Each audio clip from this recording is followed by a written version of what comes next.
Very much. Thank you very much for having me. I'll just introduce myself real quick. I'm Jonathan Howard. I'm both a neurologist and a psychiatrist right down the street in NYU in Bellevue. I think I got invited to speak here because since May I've been a regular writer for science-based medicine. So you can read some of my articles there. And the title of this talk is Why It's Worthwhile to Debunk Shivambu.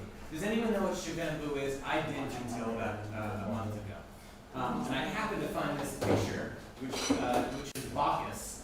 And it basically sort of illustrates as close as you can as to what Shivambu is. So let me explain what Shivambu is. And it comes to me courtesy of someone who I trained with, Kelly Brogan. I don't know if that name rings a bell. I'll explain who she is in a second.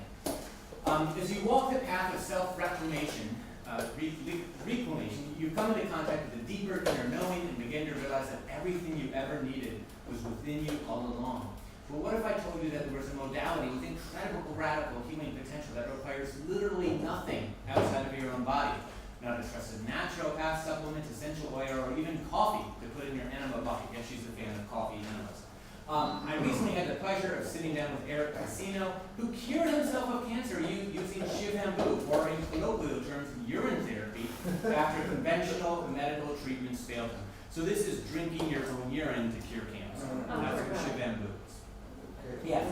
By the way, this is a preview of my next blog, which is going to be posted on Friday. And the second sentence that comes out after this is literally everything about this is sad and disgusting.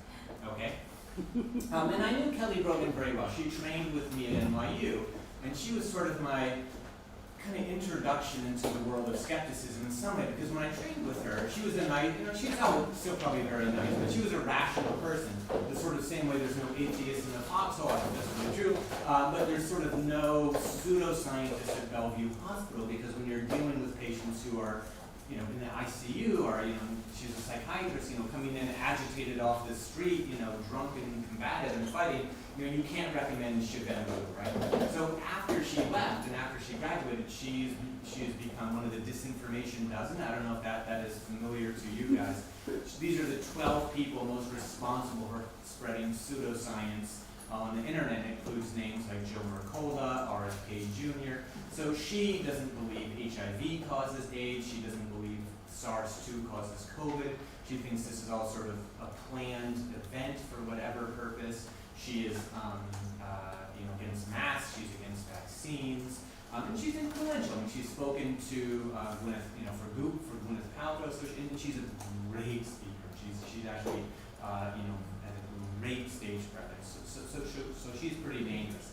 But I want to talk about why it's worthwhile to debunk Shivambu. Why? Well, none of you guys, think that drinking urine cures cancer. And if there was someone who thinks that drinking urine cures cancer, I'm unlikely to change their mind, right? So what are we doing here? What's the point? All right? And I want to talk specifically about two sort of skeptics of the skeptics. I imagine you guys remember John Horgan. I wasn't there, but apparently he gave a speech at Nexus a few years ago, essentially saying, dear skeptics, bash homeopathy and Bigfoot less, mammograms and more. This was, a knife in the heart, right, of Steve Novella and David Gorski, and they wrote their own rebuttals to this. And more recently, this doctor, who I also admired pre-pandemic, Vinay Prasad, wrote this article applying skepticism to medical skepticism. Debunking should focus on areas most in need, which might not be homeopathy. I don't know if you guys have heard of him at all. He's sort of big on Twitter. And he compared it to dunking on a 7-foot movement, right? And I want to present their arguments in the best light that I can. Being a skeptic means really honestly presenting your opponent's arguments in the best possible light. So let's do that. So number one, one of Dr. Prasad's arguments was that it's easy, right? Like, I went to 4 years of medical school. I did a 6-year combined residency in neurology and psychiatry. Combined with my undergraduate training, that's 14 years of higher education. I didn't need that to tell you that urine doesn't cure cancer, okay? My kids could do this, right? They're teenagers, right? They could go on Google, I don't know if they know about PubMed, they could run it in a heartbeat, they could type in, urine, drinking urine, cancer, and they would realize that there's no evidence out there, right? So it's easy to do. It's easy to discover that there's no evidence that drinking urine cures cancer. So that's one argument against it. Number two, it's a waste of time. Sort of what I said to you before. Someone who believes that drinking urine cures cancer isn't going to have their mind changed by science-based medicine. Okay, and most of skepticism is people speaking to each other about things that they already agree with, and other than maybe the sort of social value, which you've heard, right? If we were a botany club, no one would sort of say, we're wasting our time. But it's really just sort of people speaking to each other about things they already agree with. What's the point of that? And then this is what he said too. This is directly from a podcast of Dr. Prasad's. You can't waste all your time arguing with people who do not accept evidence and rationality as a precondition to debate. You're wasting your time. Us, the skeptics, are not actually successful in converting the minds of different people. You can spend your life arguing with them on all these issues, but you're not going to achieve any traction. And we would all agree that this is true. We just heard a presentation about how you can't argue or change the minds of conspiracy theorists. So there's a lot of truth to that, right? Like, you cannot change Kelly Brogan's mind, and I will talk a little bit more about that. Alternative medicine is harmless, right? So let's say that someone believes that, crystal ceremony is going to prevent cancer, or drinking a turmeric smoothie is going to prevent Alzheimer's disease. So what? What's the big deal? And this is also one of their main points. There's bigger fish to fry. People believing that drinking urine cures cancer is a much smaller problem than the myriad of tests and treatments that doctors like myself do in putting cardiac stents in a million Americans who didn't need cardiac stents, or doing arthroscopic knee surgery that once it's actually formally studied in sham surgery trials turns out to be useless. So there's much bigger fish to fry. All right.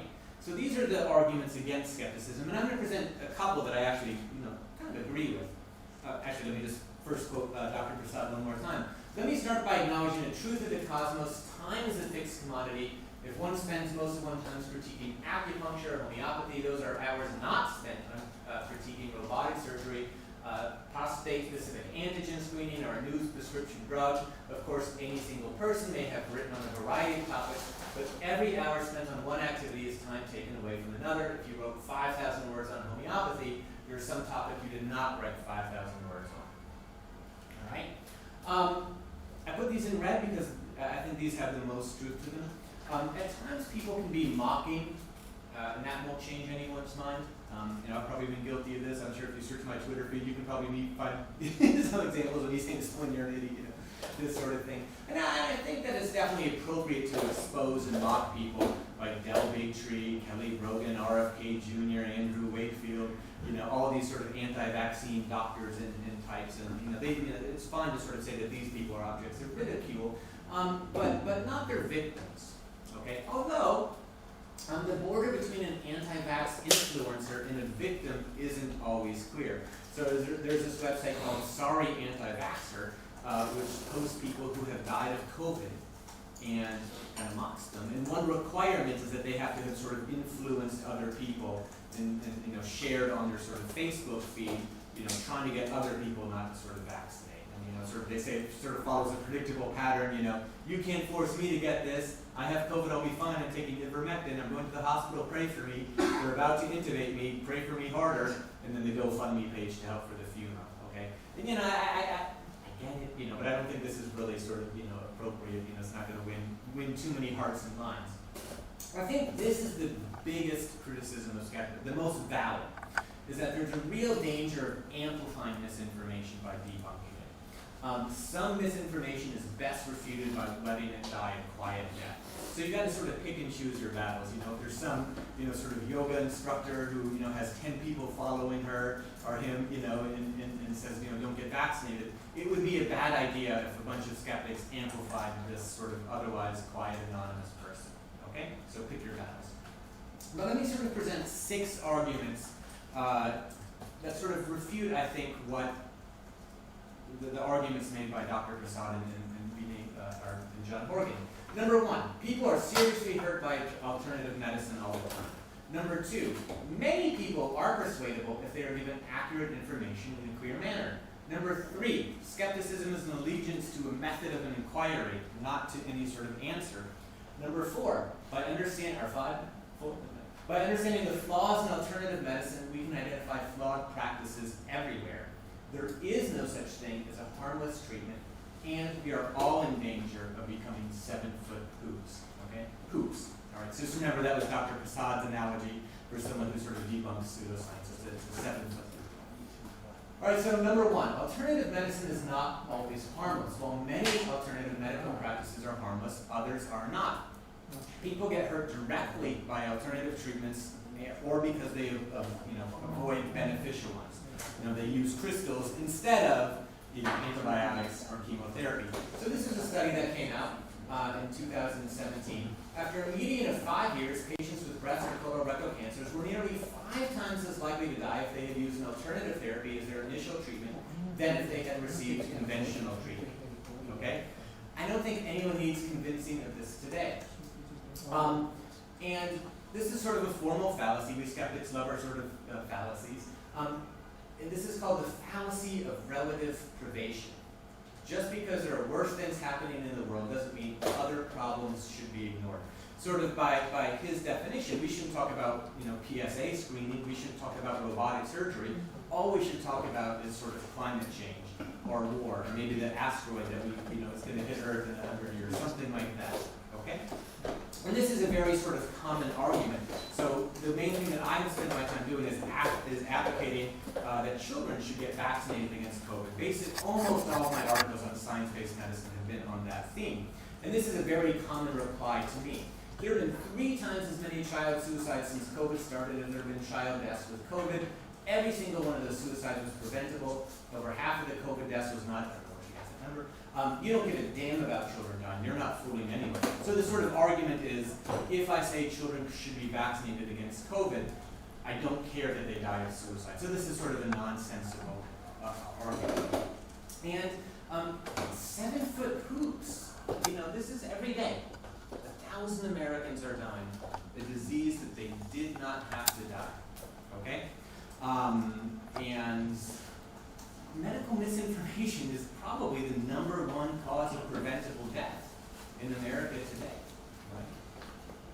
Right? And one man's 10-foot poop can be another man's 7-foot poop. So Dr. Prasad, even though he said, don't debunk these sort of weak targets, himself said, I have spent so much time picking on the quality of studies that link coffee consumption to mortality. And this is true. He spends a lot of time debunking bad coffee studies. Good for him, but this is not a 10-foot poop, I think. All right? So this is #1. Alternative medicine is not always harmless, and it's good when doctors educate people about the dangers of alternative medicine. It's good when doctors educate people about the benefits of evidence-based treatments. And I think it's astonishing that that's considered a controversial statement. All right? The second reason that science-based medicine, I think, is a worthwhile pursuit is very few people are as far down the rabbit hole as Dr. Rogan. Many people are persuadable if they're given scientific evidence in a clear and thorough manner. Right? So we heard about some of these conspiracy theories before. Yes, if everyone is like them, there would be really no point, right? But not everyone is as far down that rabbit hole. Okay? And doctors routinely treat people who use alternative medicine and are wary of evidence-based treatments. We need to learn how to talk to these people and help them make evidence-based decisions. So I am extremely familiar, and have been so for a decade, with every anti-vaccine talking point. It's not like I anticipated this day where vaccines would be the most pressing issue. I'm familiar with sort of techniques, motivational interviewing techniques, to help convince people who are against vaccines. And I'm not perfect at it. There are people who walk into my office and I say, do you want the vaccine? They say no. And I say, is there anything I can say? And they say no. We're done, right? I can't convince everyone. But I think doctors who felt that learning about this was beneath them aren't going to be able to help the patients who are actually in front of them. And I imagine, so this is my friend Amanda. I've met her several times in real life. We're not just sort of Twitter friends. And she wrote in response to Dr. Prasad pre-pandemic, former breast cancer patient here, Dr. Gorski may have very well saved my life. I was considering skipping chemo for this, my breast cancer, and came across his blog debunking everything that was tempting me to take the easy and ineffective route. So I imagine Dr. Gorski would sort of say, this alone makes all my effort worthwhile. we can sort of stop here. And this, I have legitimately defended the purpose of skepticism with regards to medicine, is you can reach some people.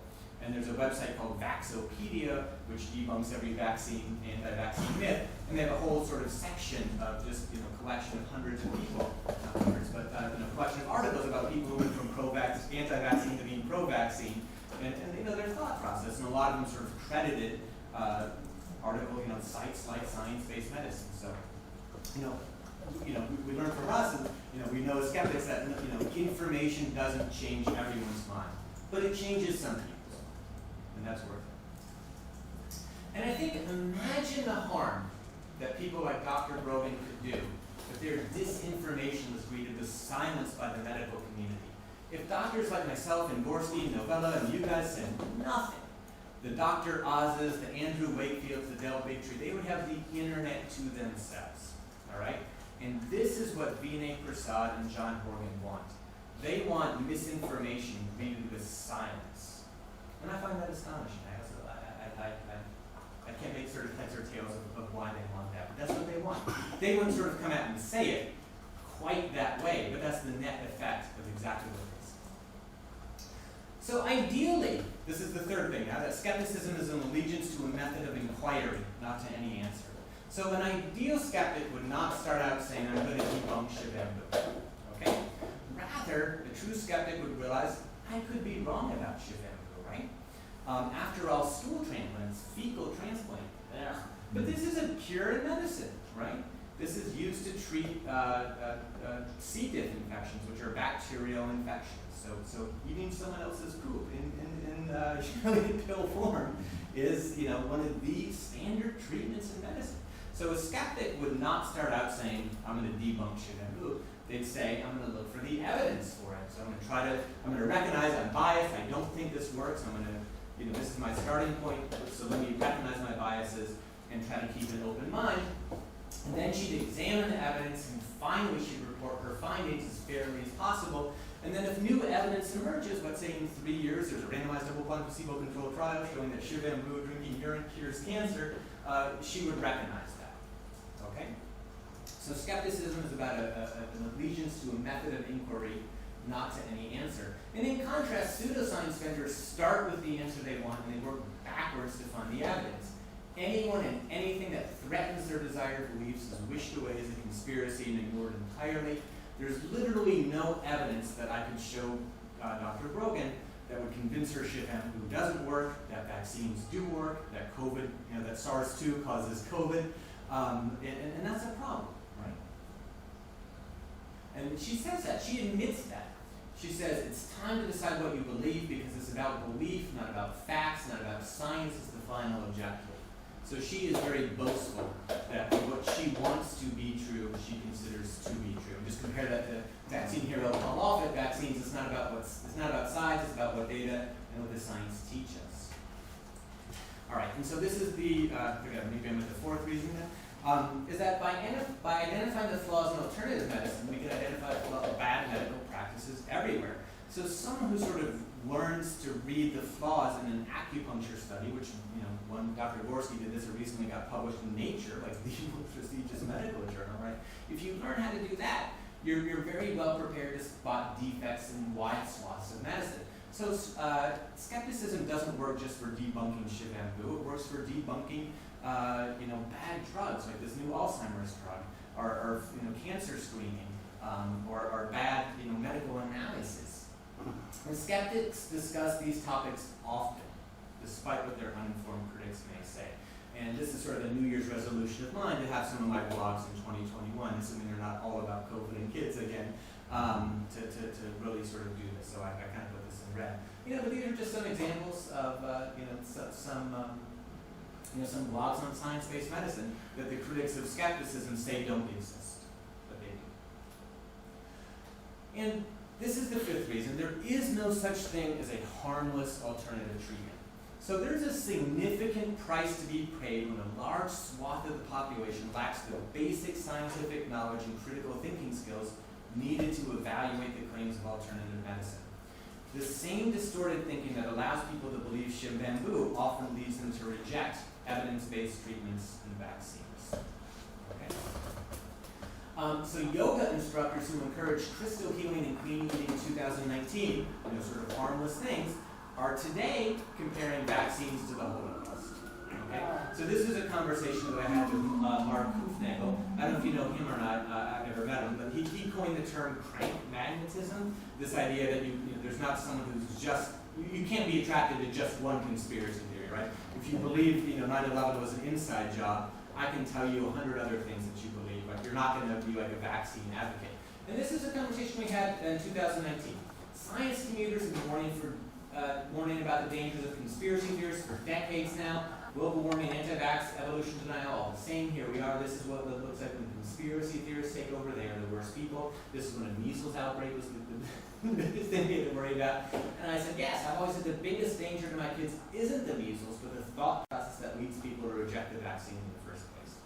All right, so we've been warning about, again, I didn't predict a pandemic in 2020, although I did know it was a possibility. All right. And then this is a good quote by someone named Rachel Moran. Medical misinformation doesn't just result in people making bad personal and community health choices, but it also divides communities and families, leaving an emotional toll. Misinformation narratives have a real sticking power and impact people's ability to make safe health choices. So believing in harmless things is harmless until it leads millions of people to use hydroxychloroquine and ivermectin instead of a vaccine. Okay? And so when I said that my children could debunk Shivambu, they could. But what they couldn't do is sort of link it to 1,000 people dying of COVID a day. They couldn't link it to Simone Gold, this quack doctor who's head of this group, America's Frontline Doctors, even though they are America's backline doctors. They do not work with COVID patients. But she was arrested for storming the Capitol. So, my children could not, they couldn't do that. They couldn't sort of make that leap. And then the skeptic's final goal, and we've heard a lot about this already today. I loved how other people's sort of talks prepared for mine. The skeptic's final goal is not to understand what is wrong with Shivambu, but rather to what is understanding with Dr. Brogan, right? What happened to her? She's not stupid. She went to MIT, she went to Cornell, she trained with me at NYU. She's a smart, educated person. What went wrong with her so that she is now saying, drink your urine to cure cancer? And since we all have cognitive biases and blind spots, we need to understand what is wrong with Dr. Brogan to avoid becoming like Dr. Brogan. Skepticism teaches that we're all in danger of becoming 7-foot hoops. Okay? So pseudoscientific treatments are regularly offered at prestigious medical centers. This is a term, quackademic medicine. I didn't come up with that. A lot of this might have to do with sort of financial rewards or something like that, or donors giving $20 million to set up an alternative therapy. Doctors who are widely admired vaccine evidence prior to the pandemic have since repeatedly minimized COVID-19 and mocked people who rightly warned about its dangers, calling them prophets of doom and fear. I'm talking about Z-Dog MD. I don't know if that name rings a bell to anyone, but he's a sort of a media influencer in 2018, 2019, made these really clever, very funny videos sort of calling out anti-vaxxers, etc. And now he is like, COVID, stop living in fear, but he's sort of, gone to the dark side himself. And of course we all know about the Nobel Prize curse, right? Brilliant Nobel Prize winners. Linus Pauling believed vitamin C cures everything. James Watson, that black people are less intelligent. Carrie Mullis, who invented PCR, believes that HIV didn't cause AIDS. This is, I think, Luc Montagnier, I'm hopefully pronouncing his name right. He sort of discovered the HIV virus, said that COVID vaccines might create new variants. Michael Levitt, a Nobel Prize winner at Stanford, claimed in August 2020 that the pandemic was over. So, brilliant people can really believe these crazy things and horrible things, right? And I think because they know that they're smart, intelligent people may sort of feel that they're sort of immune to biased thinking, right? This is itself a bias called the blind spot bias. I promise everyone listening here thinks they're less biased than average. I think that about myself. Okay. Am I? I'm probably not. But everyone feels that way, right? And that given that no one is immune from this sort of thinking, we need to, from time to time, we all need to consider that we could be wrong. I like this quote.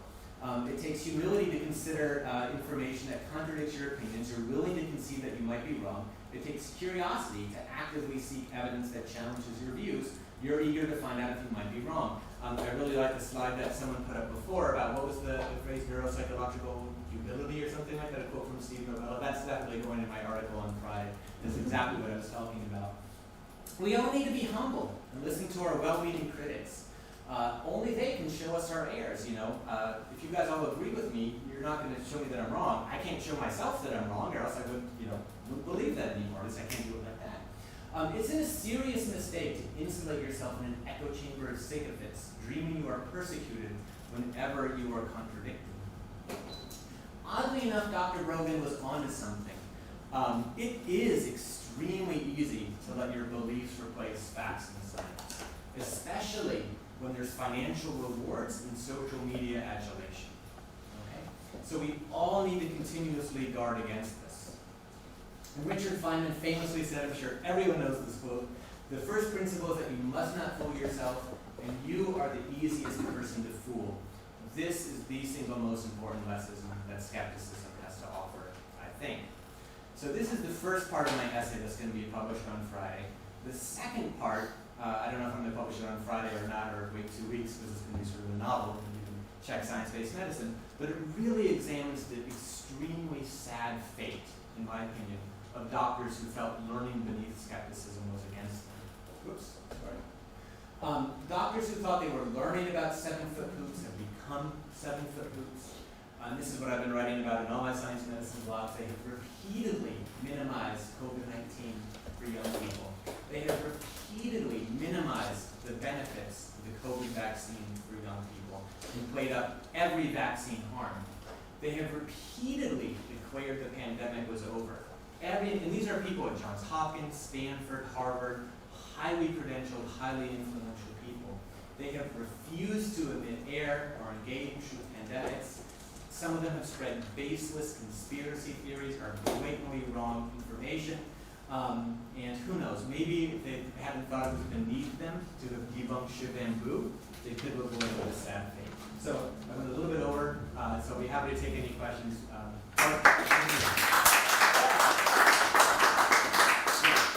Well, I'm a dentist, and what I've seen in dentistry is we have a similar range. I mean, there's people that believe that mercury is bad for you and fluoride is bad for you and all that stuff.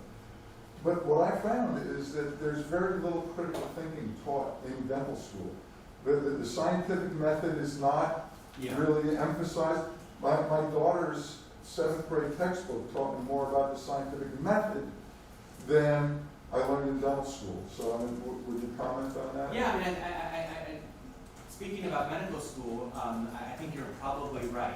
And it's interesting, I run the neurology clerkship at NYU, and I don't teach critical thinking.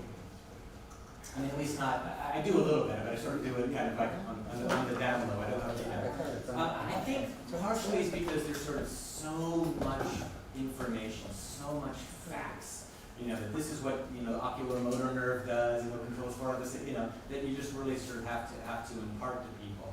I have always sort of said, in my opinion, the first 6 months of medical school should be Spanish and medical statistics and understanding trial design and study design.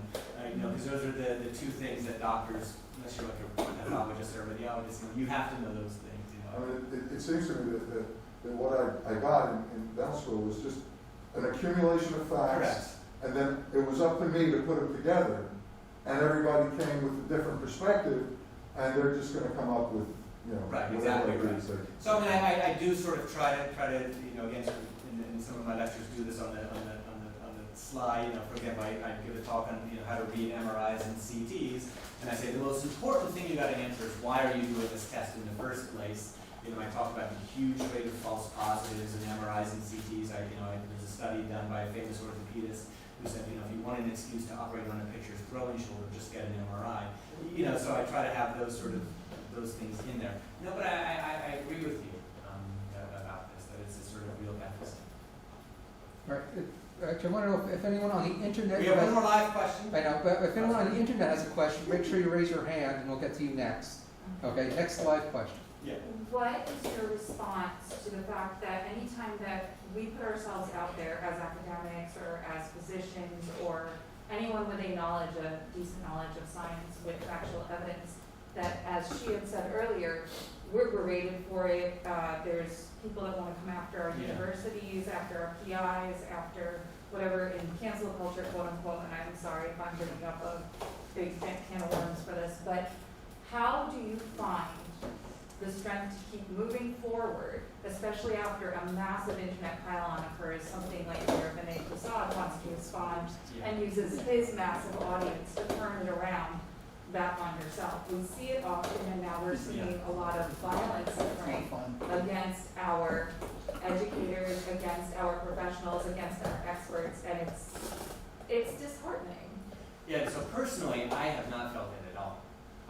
People make these nasty comments to me. I mean, big deal. I brush this off. Right. You sort of simultaneously have to, do what I was saying before, keep an open mind and listen to your critics, while sort of, ignoring the sort of, you want to vaccinate children against suicide. That means you don't care, or vaccinate children against COVID. Therefore, you don't, just sort of ignore those people. I like that. Yeah. Against suicide. Well, in my article, I have sort of coming up, I sort of say, if there was a vaccine against suicide, drownings, and car accidents, we'd use it, right? Right. Force me to take it. Yeah, right.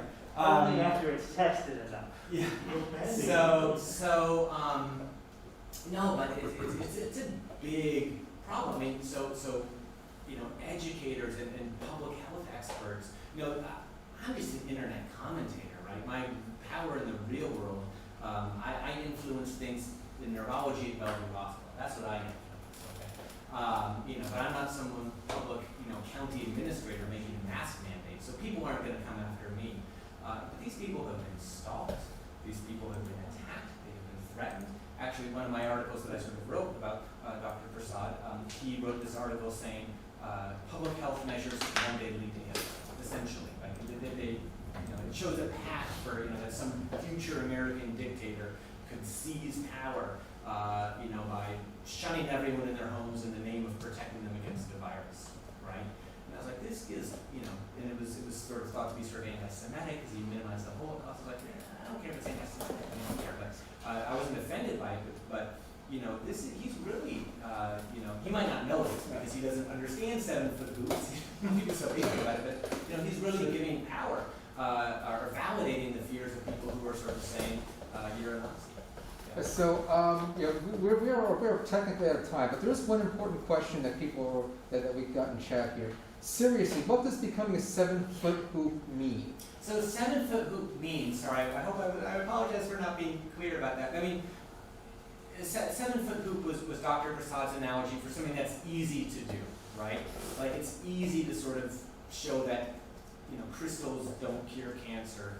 And so my point is that it's easy to sort of look down and sort of scoff at that sort of thing, but we all have to sort of recognize that we are in danger of believing ridiculous things ourselves.